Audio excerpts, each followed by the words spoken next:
Bonjour et bienvenue aujourd'hui sur Décideur Corporate Finance pour cette émission dédiée au MBO et MBI quand les managers deviennent repreneurs. J'ai le plaisir d'accueillir avec moi un panel d'intervenants de la plus grande qualité. Merci infiniment à tous d'être ici. Tout d'abord, évidemment, donc Olivier Lara, Anne-France Grumel, vous êtes associés au sein de la structure Signadil, banque d'affaires 100% acquisition, 100% buy-side, que vous avez créée en 2000. Vous accompagnez les dirigeants et les personnes morales à chaque étape du processus d'acquisition, que ce soit sur des métiers, sur les parties transactionnelles, sur le process, mais également sur la partie management, coaching, leadership. Et on reviendra dessus tout au long de cette émission, qui sont des aspects très importants dans le small cap. Fabrice, bienvenue. Bienvenue, merci. Vous êtes associé au sein de Capital Croissance. Euh, en deux mots, Capital Croissance, fonds sous gestion, nombre d'opérations, équipe. D'accord. Alors, on a été créé en 2012. C'est une petite aventure entrepreneuriale. On a aujourd'hui 450 millions sous gestion au travers trois fonds. On met des tickets d'investissement entre 1 et 50 millions d'euros, donc totalement en PME, dans tous les types d'opérations, du MBI à du reclassement de titres et du CapDev. Voilà, vraiment tout type d'opération capitalistique. On est maintenant une équipe de plus de 25 personnes. On a fait plus d'une vingtaine d'opérations. Et voilà, et toujours avec un accompagnement particulier parce que nos bailleurs de fonds sont des entrepreneurs investisseurs. On a un club d'entrepreneurs investisseurs de 350 entrepreneurs, ce qui nous donne une couleur entrepreneuriale assez forte. Chez Capital Croissance, 100% des fonds sont alloués par des entrepreneurs. Il n'y a pas d'instit. 75% des fonds, Soit, ouais, c'est déjà, ce qui est déjà déjà une beaucoup. belle partie d'un beau réemploi. On a trois instituts qui nous accompagnent, BPI, Ardian et LGT. Voilà. Mais sinon, on est totalement investi par des entrepreneurs, ce qui est un énorme écosystème qu'on met à disposition des dirigeants qu'on accompagne. Mais coupler la BPI avec son utilité si particulière, C'est fort. Ardian, ce géant, ce fleuron français, et LGT sur, sur ses grandes spécialités du private debt Et de également, l'international. et de l'international, ça ne peut que venir endorser, on va dire, la vision des dirigeants qui investissent. On est content de cette double confiance, la confiance des entrepreneurs. Ça, pour nous, c'est essentiel. C'est notre marque de fabrique. Certains, d'ailleurs, sont entrepreneurs du premier fonds, sont devenus aussi investisseurs du second fonds, ce qui est aussi une belle preuve de confiance. Et puis, évidemment, ces institutionnels qui sont rassurants et qui font des effets de levier, effectivement, notamment la BPI. Merci beaucoup, Fabrice. Nicolas Prévost, vous êtes CEO de Colin. Vous avez repris la société et d'ailleurs, vous étiez accompagné par Signadil. Tout à fait. Est-ce que vous pouvez peut-être revenir en quelques mots sur cette, justement sur cette société que vous dirigez aujourd'hui? Alors Colin, c'est une société spécialisée dans le matériel médical qui a été fondée en 1820, donc c'est une des sociétés Ah oui, les plus anciennes au monde, je pense, dans le matériel médical. Depuis 1986, elle s'est totalement spécialisée sur le matériel ORL, parce que pour être pertinent, il faut être très spécialisé. Face à des gros groupes internationaux, c'est la seule façon d'être réellement pertinent, d'apporter de la plus-value, d'avoir une qualité de service, d'expertise, de conseil de très haut niveau. Depuis 2002, c'est une société qui, en dehors de cette activité de distribution, de commerce sur la France et l'Afrique du Nord en ORL, a développé des solutions de robotique, en commençant en 2002 par la navigation chirurgicale, et puis a développé ensuite un robot chirurgical pour la chirurgie de l'oreille moyenne, qui a été marqué CE en 2016 et qui est en début de commercialisation en France et dans le monde. vous avez repris la société à quel moment exactement? En avril 2019, Donc il y a 2 ans. 2 ans et des poussières. Mais en 2 ans, on peut dire que le discours est bien rentré, hein. Vous êtes, vous connaissez bien l'histoire de la société et sur 200 ans, il faut quand même y aller. Voilà, j'espère que les produits ont un peu évolué. Énormément. Voilà. Et pour commencer sur ce sujet, je vous propose peut-être de revenir sur les tendances du moment, sur les MBO, MBI. Donc Fabrice peut-être ou Anne-France? On est extrêmement sensible à l'engagement du manager dans sa prise en main du sujet La société, et de la société. Donc dans la projection qu'il a pu faire, dans l'analyse qu'il a pu faire préalable, comment il a utilisé ses réseaux pour pouvoir mieux connaître l'entreprise, comment il s'est approprié le sujet, quelle énergie il y a mis. Tout ça, c'est des éléments qu'on analyse et qui sont très importants pour nous pour se dire, il est fait pour cette boîte, il est crédible dans l'engagement qu'il met. Donc Et en fait, c'est pour ça que nous, nos repreneurs, on veut pas qu'ils aillent voir les fonds. Tout de suite. Parce qu'on Ouais. on se dit, alors, vous allez pas aimer ce que je veux dire. Mais on vous dit, faites attention, les fonds et surtout les fonds francophones, ils vont étiqueter. Donc, ils vont vous étiqueter sur un secteur. Et quand nous, on va arriver derrière pour animer votre dossier et que vous n'êtes pas sur un dossier sectoriel, vous dire, ah non, non, lui, dans ce secteur-là, c'est même pas la peine, on ne voit pas là-dedans. Donc, c'est pour ça que nous, on les freine beaucoup en disant, attendez, vous bossez avec nous, s'il vous plaît. Après, vous êtes des grands garçons, vous faites ce que vous voulez, mais s'il vous plaît, n'allez pas voir les fonds parce qu'ils vont vous étiqueter. Alors que quand on bosse avec eux sur un... Il y a des fois, on leur dit, quand on bosse sur un dossier, on leur dit, non, là, on arrête parce que vous n'êtes pas fait pour, et puis ils le sentent tout seuls, en fait. Mais c'est pour ça qu'on n'aime pas qu'ils aillent vous voir, parce que... Alors, nous, on a une Non, mais culture un peu assez entrepreneuriale, donc on peut comprendre ce genre de point, mais malgré tout, c'est vrai. Il vaut mais de mieux toute façon, c'est être le plus près possible avant d'y aller. Ouais. c'est une de vos plus-values chez Signali de nous accompagner en amont, nous préparer, Ouais. etc. Donc, ce serait vraiment idiot de vous bypasser parce qu'on se priverait de ça. Dans ce cas-là, ce serait juste un accompagnement sur une recherche de cible. Mm. Et ça, vous savez le faire, mais c'est une petite partie de ce que vous savez faire. Ouais. Donc, faut. Et puis, c'est très très engageant de reprendre une entreprise. C'est pas souvent vous le dites, c'est pas reprendre un job, hein. On prend un job, si ça nous plaît pas, bon bah on se casse, on fera autre chose et puis voilà. On reprend une entreprise, c'est minimum pour 5, 6, 7, 8 ans et des années très très très denses. Elles comptent triple. Et ensuite, on embarque plein de personnes. On embarque l'argent de beaucoup de personnes, y compris le sien, et on embarque tous les gens qui sont dans l'entreprise et même qui gravitent autour de cette entreprise, des fournisseurs, etc., et les clients, tout ça.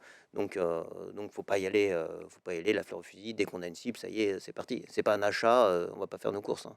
Et Nicolas, justement, sur ce point, à quel moment on arrive à se dire, j'y vais, je passe à l'action sur celle-ci, je fais une offre, je mets tout à l'intérieur de ce projet, et ce sera celui-ci et pas un autre. Bah, je pense que globalement, faut tomber amoureux, en fait. C'est une belle Parce que histoire, c'est bien. non, mais je pense que non, mais on développe surtout si on est sur son domaine. Moi, c'est vrai que c'était sur mon domaine. On a toutes les antennes sont déployées, donc très très vite, on voit ce qui matche pas, ce qu'on recherche, etc. Et si enfin, moi, je pense que l'intuition c'est très important. Si on le sent, typiquement, quelle est la réputation de cette entreprise? Est-ce que je vais pouvoir m'identifier à cette entreprise et vice versa? Sinon, la greffe, elle va pas prendre. Il y a des très belles entreprises, tu te dis, ok, elle est magnifique cette entreprise, etc. Mais franchement, ça correspond pas à mon identité. Je serai un usurpateur, ou alors je vais demander à cette entreprise de s'adapter à moi, ce qui est absurde. Vous êtes là pour la faire grandir, vous n'êtes pas là pour la mettre à votre botte. Sinon, vous n'avez pas du tout compris le système, hein. Vous êtes souvent, c'est ce qu'on dit, locataire de l'entreprise. Elle a été accompagnée pendant 5, 10, 15, 20 ans, peu importe, par vos prédécesseurs. Vous allez essayer de la faire grandir, l'accompagner, etc., humblement, mais avec de l'ambition. Et puis ensuite, ce sera d'autres qui prendront. Donc, euh, donc voilà, mais en un mot, en tout cas, je pense qu'il faut vraiment tomber amoureux. Parce que après, ce sera pour le meilleur et pour le pire, hein. On va beaucoup travailler, ça va être dur. Donc si c'est juste un choix rationnel en disant oui, ça me paraît raisonnable, etc., ben non, je pense qu'on va pas déplacer les foules. Et ensuite, les gens, si vous tombez amoureux de l'entreprise, ça veut dire que vous tombez amoureux en fait des gens qui composent cette entreprise et de ceux qui gravitent Leur autour. culture. Exactement. Donc ils vont sentir si vous êtes si vous êtes sincère, si vous aimez. Est-ce que vous arrivez tout simplement, est-ce que vous souriez, est-ce que vous êtes content de découvrir les gens, leur vie, vous intéresser à eux individuellement, collectivement, etc. Tout ça, vous pouvez pas tricher. C'est pas et puis c'est pas le but, hein. Sûrement, ce serait très dommage. Sur la durée, en effet. Alors effectivement, c'est hyper important ce que souligne Nicolas, parce que on reprend une entreprise, derrière la reprise, il y a une acquisition, alors qu'en fait, le projet, il est détaché de la propriété. On n'est pas sur un acte d'acquisition d'un bien. On est, comme tu le soulignes, parti pour une période où on va apporter à l'entreprise. Donc il y a beaucoup de respect pour tous les actionnaires et pour les dirigeants de l'entreprise. C'est le premier sujet. C'est pas un bien propre. Il doit y avoir effectivement une conduite. Et d'où pétiller sur les entreprises, c'est savoir qu'on va lui apporter, en fait, nos dirigeants, en le sentiment qu'ils vont apporter du développement pendant un certain temps. Et c'est effectivement cette divergence entre la propriété et l'apport d'amener plus loin l'entreprise sur laquelle on se positionne qui est intéressant. Et dans la préparation, alors effectivement, la reprise est tellement compliquée qu'on peut voir uniquement la reprise comme objectif, mais c'est surtout l'après qu'on travaille. Et effectivement, dans les préparations qu'on est amené de pratiquer, c'est pour pour que le dirigeant se projette sur l'apport qu'il peut en faire. Et ce qui résout beaucoup de problèmes après capitalistiques, parce que savoir où on l'amène, ça permet de savoir jusqu'où on peut l'acheter. Par rapport à ces sujets qu'on connaît bien, parce que le prix d'achat est un vecteur d'entrée. Mais si on a une perception assez solide de où on peut l'amener, ça résout des sujets dans des compétitions qu'on est amené de pratiquer, parce que les beaux sujets sont toujours un peu convoités, on est souvent en concurrence. Fabrice, peut-être le point de vue du fonds. Donc, chez Capital Croissance, vous faites, j'imagine, une bonne partie de vos transactions sur du MBO, MBI. Oui. Ouais, on est sur quoi? 50%? On fait beaucoup de MBO et oui, ça représente à peu près 50% des situations. Et du coup, donc sur cette partie, effectivement, de trouver la bonne boîte, de tomber amoureux de sa boîte, comme le disait Nicolas, donc celle qu'on va rechercher, ou cette partie de préparation, effectivement, on va dire, à l'achat, à l'acquisition, le point de vue du fonds sur ce côté-là. En fait, nous, on essaye d'être un tiers objectif de la situation où on veut que le dirigeant il réussisse, que son projet réussisse. Donc, on doit, avec notre grille d'analyse à nous, apporter aussi à la réflexion. La réflexion sur est-ce que tu as les bonnes compétences par rapport au sujet, est-ce que la société a en elle tous les éléments de ce plan de développement, par exemple, est-ce qu'elle est vraiment cohérente avec le plan de développement défini, est-ce que les cadres N-1 vont suivre le projet dans lequel on est. Donc comme ça, on fait du ping-pong permanent avec le dirigeant dans sa réflexion sur les conditions de cette opération et de cette acquisition, à la fois sur des sujets financiers, comme le disait Olivier, la valorisation, les critères de montage, tous ces éléments-là, mais aussi sur le plan de développement, le plan des 100 jours. Et donc, c'est un ping-pong un peu permanent. Et on essaye de voir aussi là où on peut aider modestement le dirigeant à travers nous, on a la chance d'avoir des investisseurs entrepreneurs. Donc, si on peut apporter une pierre à l'édifice grâce à ce réseau, bah, on l'utilise et on le met à disposition de nos dirigeants. Donc, un peu, c'est une co-construction de ce projet, en restant à notre place, c'est le projet du dirigeant, mais on essaye de lui dire, tiens, si là on peut t'aider ou limiter une zone de risque, ben voilà, utilise-nous, on sert à ça. C'est quelque chose d'automatique, pardon, de mettre un entrepreneur au comité d'investisseurs trimestriels, ou c'est à la demande? Il n'y a jamais rien d'automatique. Les patrons, c'est les patrons, c'est les dirigeants.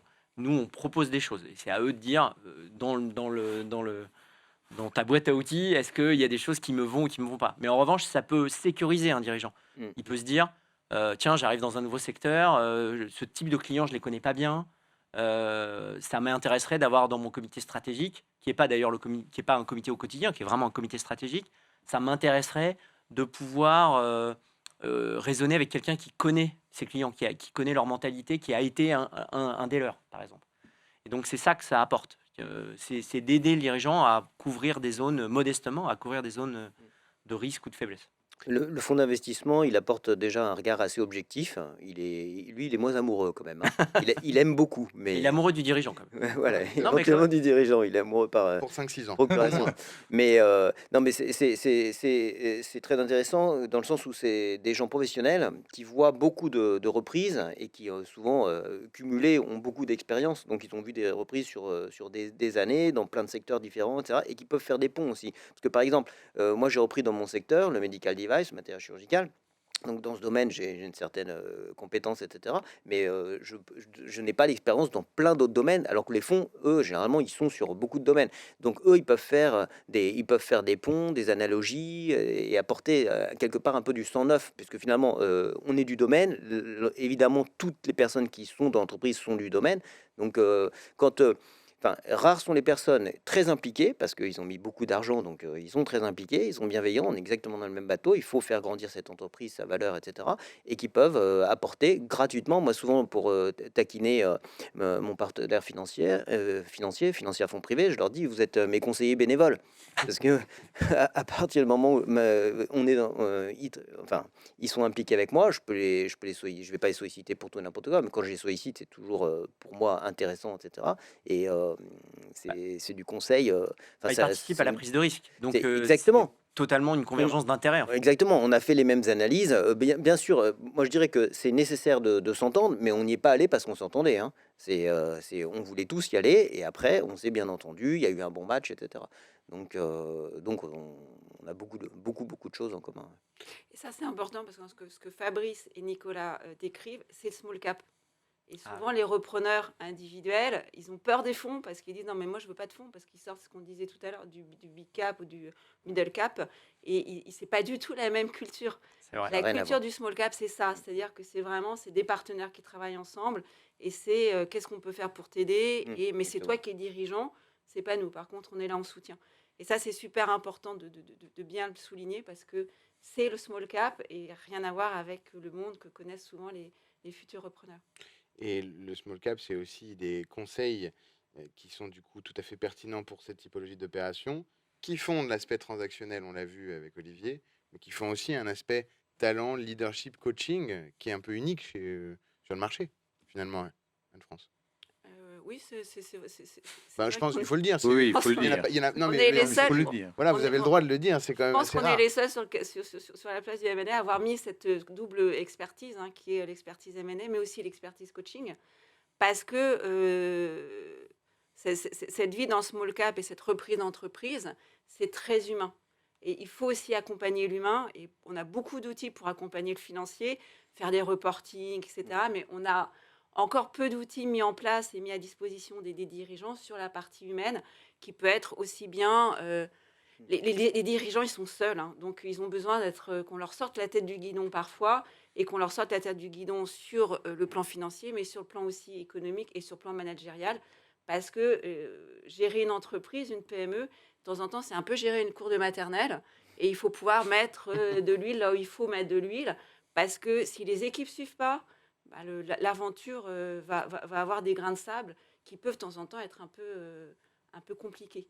Donc, voilà. Donc Bah, c'est vrai que c'est honnêtement ce qui vous distingue dans cet écosystème, c'est cet accompagnement humain et très en amont. Enfin, c'est comme ça que j'ai choisi de travailler avec vous. En fait, il y a différents acteurs qui peuvent vous dire, je vais vous aider à trouver une cible, etc. Mais en fait, ce que je disais tout à l'heure, c'est une petite partie. Trouver une cible, c'est une partie fondamentale, c'est une petite partie.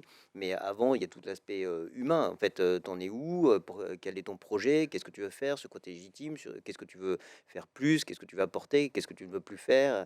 Et c'est des questions difficiles. Et bon, en particulier avec Anne-France qui fait véritablement un travail de coaching très exigeant, bienveillant, mais vraiment très exigeant. Vous allez vous poser des vraies questions et vous n'allez pas y échapper, hein. Mais c'est essentiel pour nous, hein, ça. Votre travail à Anne-France et à Olivier, ce travail préparatoire sur qui tu es, quelles sont tes compétences, quelles sont tes forces et tes faiblesses, te connaître toi avant d'aller chercher une entreprise, c'est un travail essentiel. Et donc le travail que vous leur faites faire, vous leur faites gagner un temps énorme en fait, parce que vous les préparez à choisir aussi les bonnes cibles. Et ça, quand on a des gens moins préparés, de fait, c'est nous qui faisons un peu plus ce filtre-là. faut nous les envoyer, on peut les préparer.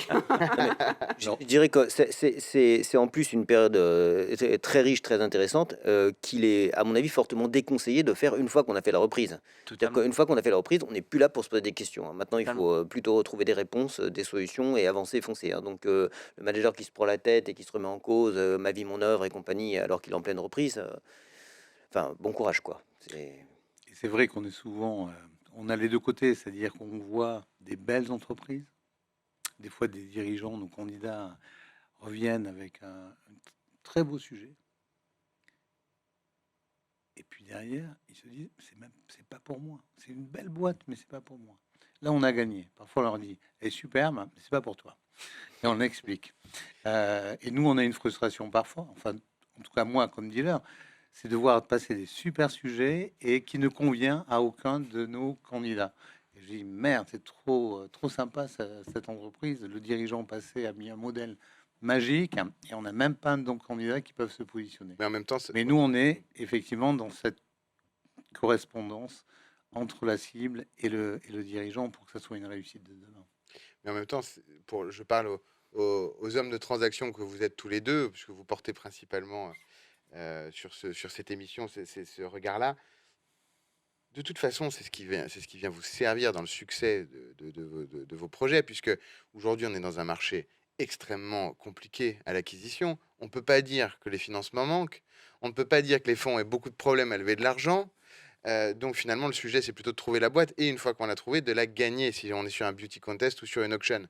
Donc de choisir ses batailles, d'arriver avec un projet industriel renforcé par un ou plusieurs people forts, c'est du coup une garantie supplémentaire d'avoir un taux de quoi 80, 90, 95 points de succès. Bah, alors, il y a plusieurs cas. Dans le cadre du MBI, moi, je reste intimement convaincu que l'actionnaire historique veut céder son entreprise au manager repreneur. Mm. C'est ça la clé du succès.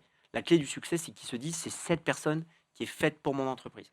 Donc nous, on est là aux côtés de cet entrepreneur, on l'aide à construire son projet, mais ce lien premier, c'est entre un entrepreneur-repreneur et un actionnaire historique. Et c'est parce qu'il y aura une histoire d'amour aussi C'est clair. qui va se construire que là, le pourcentage de succès va être très important.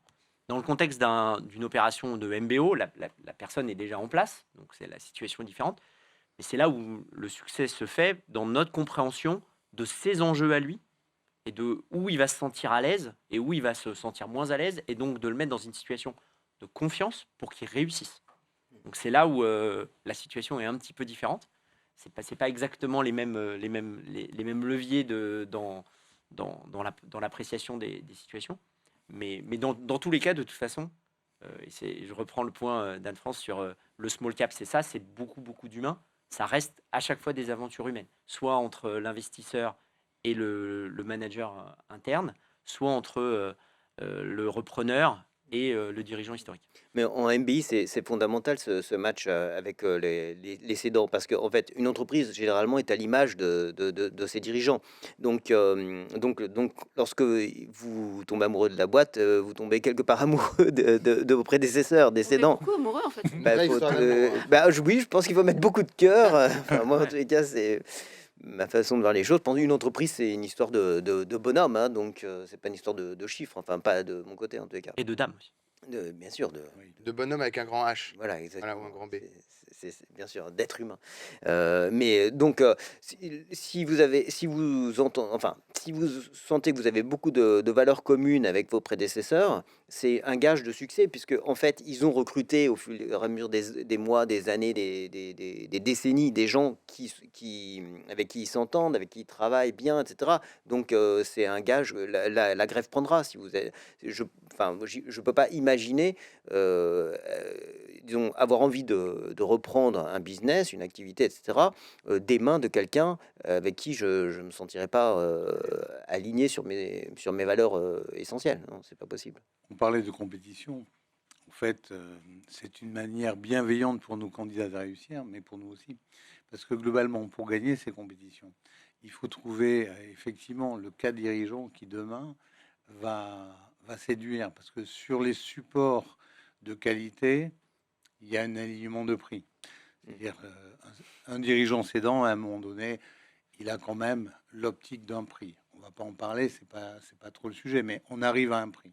Une fois qu'il a résolu ce problème de prix, le dirigeant, ben, il va choisir effectivement celui qui conduira pour son ego, pour plein de sujets, l'entreprise au mieux. Donc effectivement, pour gagner les compètes, on a besoin d'avoir le dirigeant le plus adapté pour les gagner. Donc c'est aussi se mettre en mode de succès que de travailler super bien pour travailler cette relation et donner l'envie aux dirigeants qui choisissent souvent son MBI. Une fois qu'il a l'argent, que ce soit un partenaire ou un autre, c'est le dirigeant qui va faire la différence. Et d'où Si le effectivement dirigeant- cette reconnaissance dans le small cap de la part des partenaires financiers aux dirigeants. Je trouve que c'est une strate où il y a beaucoup de bienveillance et de respect vis-à-vis des dirigeants qui vont piloter demain leur ligne, même si on le sait, leur métier c'est d'investir, désinvestir. Mais et là tout à l'heure Fabrice travaillait déjà sur le MBO que tu préparas dans quelques années dans la séduction, en se disant comment je vais aborder Nicolas pour le convaincre de partir avec nous. C'est du travail à long cours. Non, mais- C'est pour ça que nous, en fait, chez Synadil, on leur dit, vous, votre job, c'est l'humain. C'est-à-dire, vous concentrez sur votre cédant et on va vous faire bosser avec son cédant. Donc, La négociation, c'est pas votre problème. Ça va être notre problème, et notamment le truc d'Olivier. C'est Olivier qui va taper la poing sur la table, qui va, etc., qui va faire tout le côté pas Cadré. sympa. Et vous, on va vous dire, bah vous allez déjeuner avec le cédant, et puis vous allez dire, non, mes conseils, ils sont un peu... Mais... Et vous allez recréer la relation. Et vous, votre job, les repreneurs, c'est de créer ce lien avec le cédant, et vous le lâchez pas. Nous, notre job, c'est de négocier, taper quand il faut taper, et voilà. Et ça, c'est comme ça qu'on arrive à, de temps en temps, à passer dans la compète au-dessus des fonds. Parce qu'on travaille à fond, à fond, à Ou fond. avec. Ouais. Faut avoir- Ou avec après, mais quand on est en compète en face à Bien sûr. après, effectivement, on peut trouver des arrangements derrière. Mais parce que nous, on les fait vraiment, c'est de dire, vous nous déconnectez et vous connectez que sur le cédant. Et puis, nous, on fait le job pas très sympa. Mais voilà. En s'entendant bien avec le cédant, on a de l'empathie pour lui parce que c'est pas si facile que ça. Généralement, la personne va céder parce que c'est le moment pour X ou Y raison, mais c'est quand même pas facile. Pendant tant d'années, la personne, généralement, c'est énormément investi humainement, etc. Donc, c'est quand même une transition délicate. Et en fait, en aidant cette personne, réciproquement, cette personne va nous aider à reprendre l'entreprise parce qu'elle va aussi nous comment dire, assurer les équipes. Vous pouvez, en quelque sorte, le message, ça va être, vous pouvez faire confiance. J'ai choisi cette personne pour me succéder. Moi, c'était vraiment ça. Mes cédants l'ont dit plusieurs fois à mes équipes maintenant.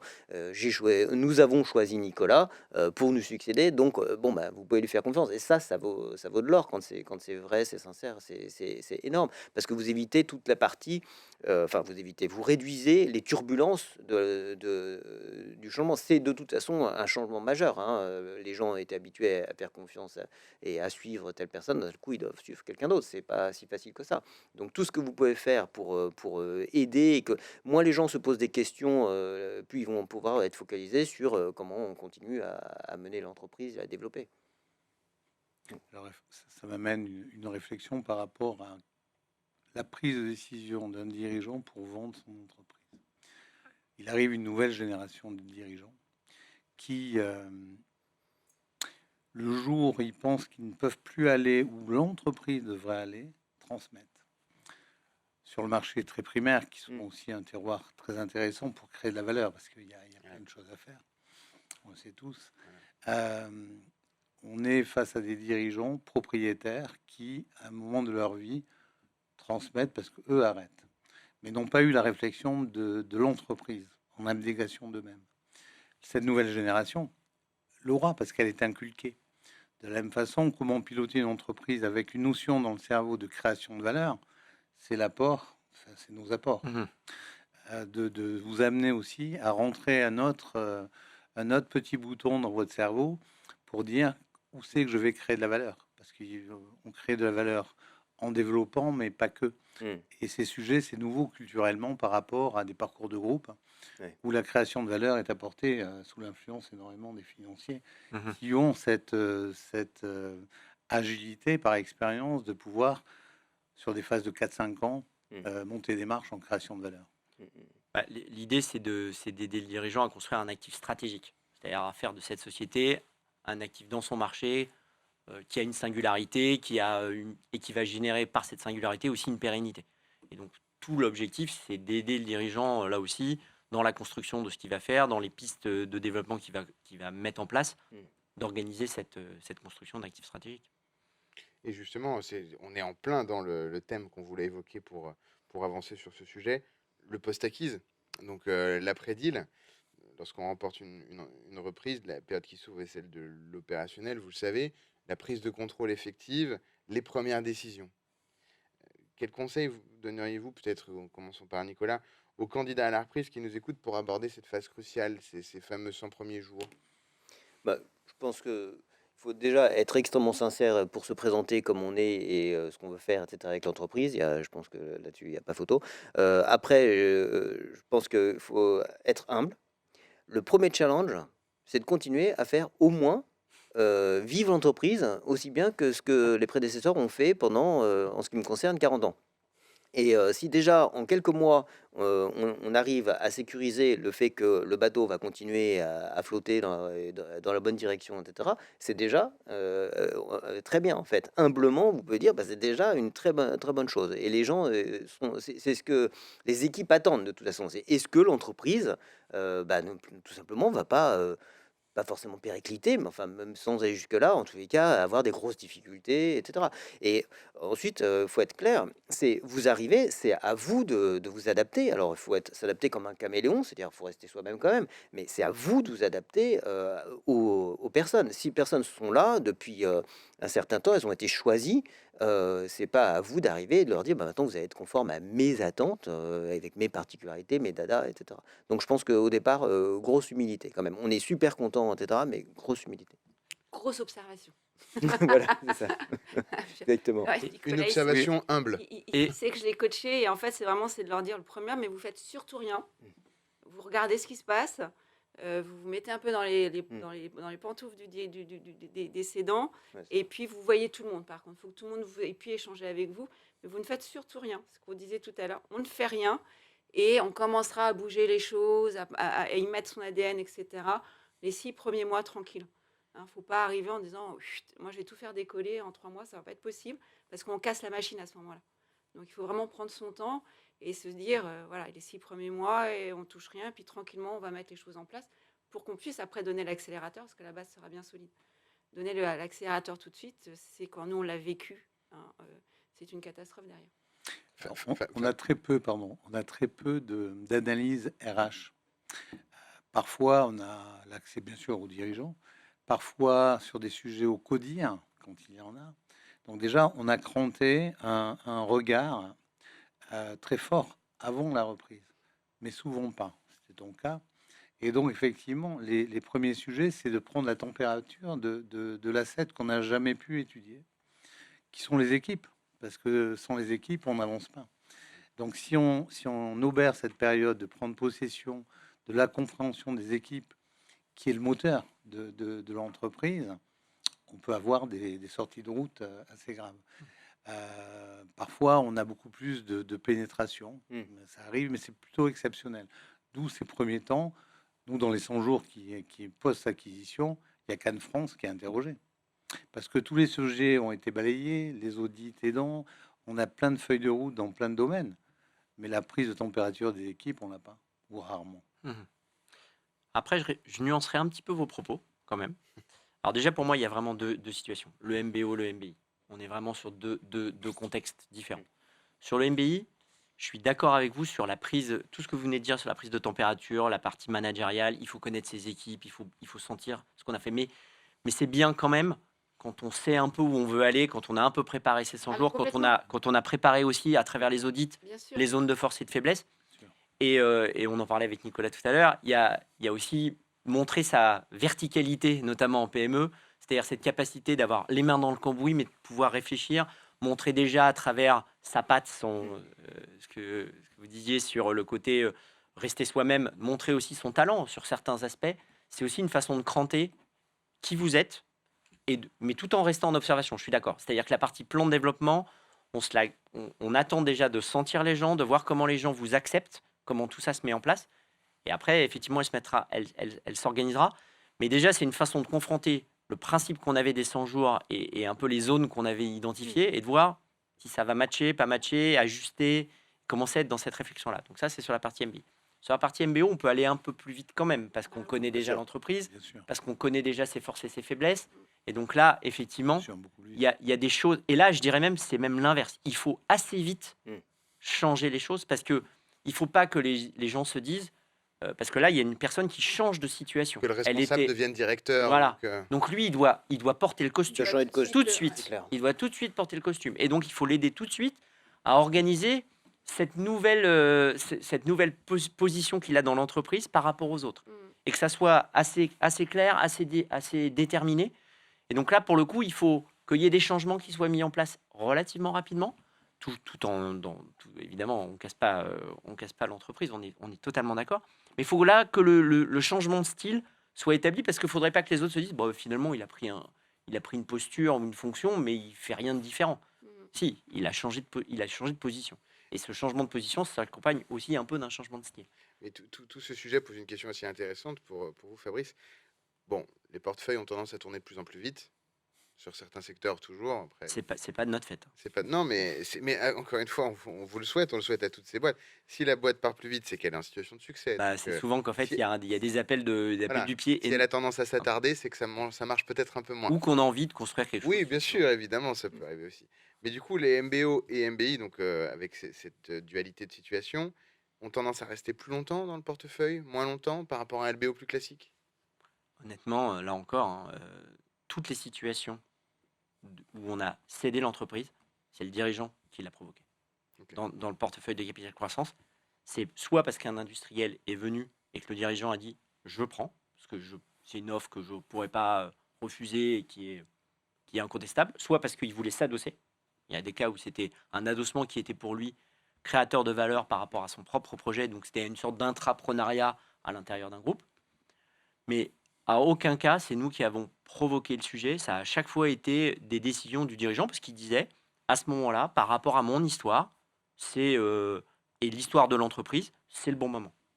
Donc en fait, il y a les belles sociétés, elles sont très observées, elles sont très courtisées. Les dirigeants sont très courtisés. Nicolas, il doit être appelé très régulièrement par plein de gens. Et voilà. Et donc en fait, je dirais que c'est assez naturel. Et après, on en discute de bonne foi. Et de bonne foi, on se dit, est-ce que c'est le bon moment, est-ce que c'est pas le bon moment, c'est quoi tes aspirations en tant que dirigeant par rapport au sujet. Et puis le dirigeant, il y a plein de fois, il dit, non, non, mais moi, c'est pas ma feuille de route, on est en totale construction, on passe. Et donc cette sollicitation, ça fait l'objet d'une discussion de 5 minutes. Et puis Faut c'est essayer, autre chose. faut essayer d'analyser ce qui est le mieux pour l'ensemble des parties prenantes, hein. Mais bon, je dirais, moi, avant tout, pour les personnes qui composent cette entreprise, qu'est-ce qui va permettre de développer le plus possible cette entreprise et d'être utile. Nous, moi, mon entreprise, elle est dans le matériel chirurgical, médical, pour servir les ORL, les équipes, les patients. Et donc, au bout du compte, d'ailleurs, quand je dois prendre des décisions importantes, je me demande toujours, en fait, qu'est-ce qui sera le mieux pour le patient, au bout du compte. Euh, non, mais pour moi, c'est le juge de paix. Si je suis dans le medical device pour apporter un service et des produits de qualité pour soigner le mieux possible tous les patients, c'est une question de démocratie sanitaire. Pour moi, c'est extrêmement important. Donc, qu'est-ce qui sera le mieux pour le patient? Si cette décision me permet d'accélérer le développement d'une technologie et qu'au bout du compte, les patients bénéficient, par exemple, c'est une bonne décision. Si enfin, dans chaque écosystème, faut savoir qu'est-ce qu'on veut servir. Mais nous, en tout cas, chez Colin, ce qu'on veut servir, c'est avant tout le patient et donc les équipes qui soignent les patients. Et c'est comme ça que je prends mes décisions. Vivre le projet jusqu'au bout dans la reprise, par son amour donc de l'entreprise, mais aussi du secteur et de ses enjeux. Et ben en fait, l'amour du patient. L'amour du patient. Amoureux client. Voilà. Merci en tout cas, c'est une très belle conclusion. Merci infiniment d'avoir participé à cette table ronde aujourd'hui. Merci à vous. Je vous souhaite une excellente journée. Merci également à vous d'avoir visionné cette émission et nous vous retrouvons dans les prochains jours pour de nouvelles aventures. Merci.